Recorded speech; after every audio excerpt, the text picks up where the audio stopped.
요즘은 예전과 다르게 도로교통법 및 교통법규의 강화와 CCTV 등 무인 자동 영상 시스템이 잘 발달되어 있고 사람들의 인식이 많이 바뀌어서 교통사고도 아주 조금씩 줄어들고 있고 사고 유형도 많이 변하는 것 같습니다. 우선적으로 예전에는 교통사고 중 보행자 무단횡단 사고나 사망사고, 음주운전 사고, 뺑소니 사고 등을 쉽게 볼 수 있었고 이러한 교통사고는 대부분이 차대 사람의 사고로 피해자는 중상의 피해를 입게 되는 것을 불과 10여 년 전에 실무에서 많이 접했던 것으로 기억에 남아있네요.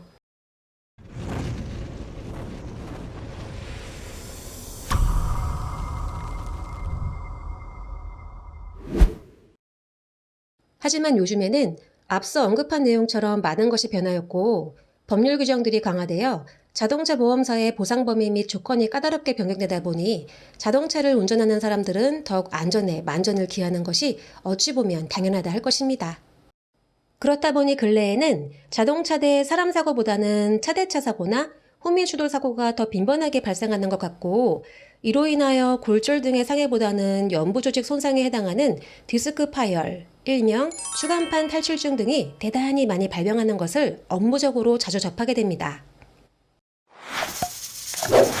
디스크 추간판이란 성인 척추 26개 중 척추뼈 사이사이의 마찰 및 충격 완화 장치, 그리고 목뼈와 등뼈, 허리뼈의 원활한 움직임이 가능하도록 기능적인 역할을 수행하고 보호하는 매우 중요한 척추에 포함된 말랑말랑한 섬유 연골에 해당합니다.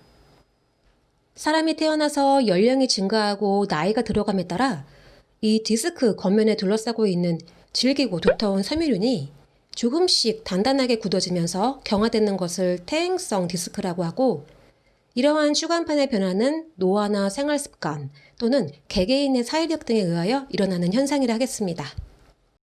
이러한 척추 추간판의 노화는 지금 이 글을 쓰고 있는 본인도 당연히 존재하고 그 퇴행성의 정도를 줄이고 건강한 삶을 영위하기 위해서는 웨이트 트레이닝 등의 많은 근육 운동이 필요합니다. 교통사고 등에서 요추 추간판 탈출증, 흔히 얘기하는 허리 디스크가 문제가 되는 것은 당연히 합의금 보상 문제에 있겠습니다. 허리 디스크 파열이 발생하게 되면 허리가 아픈 것은 물론이고 요추 추간판 탈출증에 의해 탈출된 수액의 방향 및 압박한 말초신경 분지 등의 위치에 따라서 둔부를 따라 좌측 하지나 우측 하지의 저림 증상에 유발되는 허리 디스크 방사통이 발생하게 됩니다. 다만 앞서 언급한 교통사고 허리 디스크의 문제는 피해자의 퇴행성 정도와 어디까지를 해당 사고에 의한 후유증으로 판단할 것인가입니다. 노화 및 퇴행성에 의한 요추 추간판 탈출증은 당연히 교통사고 등의 외상과는 상관이 없기 때문에 이러한 부분까지 자동차 보험사에 손해배상을 이행한다는 것은 손해배상 원칙이나 이득금지의 원칙, 그리고 정당성의 상실이라 하겠습니다. 하지만 교통사고 이전에 허리디스크의 경미한 질환 등으로 치료를 받았으나 해당 사고 후 그 요추 추간판 탈출증이 더욱 악화된 경우 또는 피해자가 교통사고 당시 나이가 어느 정도 있는 중년 이상의 연령에 해당하나 살아오면서 허리디스크를 문제 및 관련하여 치료를 받아본 적이 없는 경우 등 추간판 탈출증과 관련해서 보험사와 피해자 사이에 후유증에 대한 보상 분쟁은 끊이지 않는 것이 기정사실입니다. 그렇다면 교통사고로 악화되거나 유발된 허리디스크 피해자는 정당한 자신의 피해 보상을 받지 못하고 보험회사에 지급하겠다는 불만족스러운 보험금 보상의 합의를 이행하여야만 하는 것일까요? 우연한 교통사고의 발생으로 사고 이전보다 허리디스크 상태가 악화되었거나 난생 처음으로 요추 추간판 탈출증의 진단을 받았다면 그 사고 가해자 피해자에게 입힌 손해만큼 보험사로부터 보상받으면 됩니다.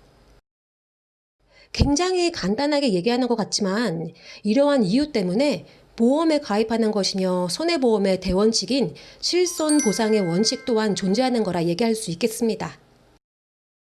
다만 이를 위해서는 피해자는 손해 및 후유증이나 허리디스크 후유장애, 과실, 현실 소득 등에 대하여 자신의 모든 것을 증명, 입증하여야 하고 이러한 부분들이 모두 가능하다면 보험사에서 알아서 주겠다고 제시하는 대부분의 불만족 보상이 아닌 본인이 만족하는 합의금 보상이 이행된다 할 것입니다.